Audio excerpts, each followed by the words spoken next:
Addiction is not just a willpower issue. That's right, from alcohol addiction to social media addiction to even video game addictions. It is not simply a willpower issue, as there are other biological factors at play. Let's take cannabis addiction, for example. Cannabis addiction, also known as cannabis use disorder, is a condition in which the body adapts to chronic THC consumption. That adaptation over time causing your body to have cravings for THC as well as have withdrawal symptoms if you try to quit.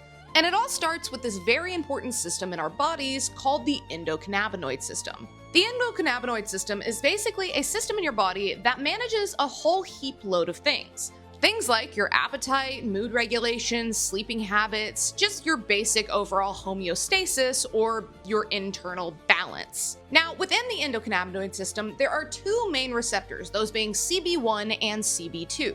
But in the case of THC consumption, let's talk about specifically CB1 receptors. Now, in cases where you're not consuming THC, your CB1 receptors typically bind to endocannabinoids, also known as cannabinoids that your body makes on its own. Endocannabinoids like anandamide and 2-AG.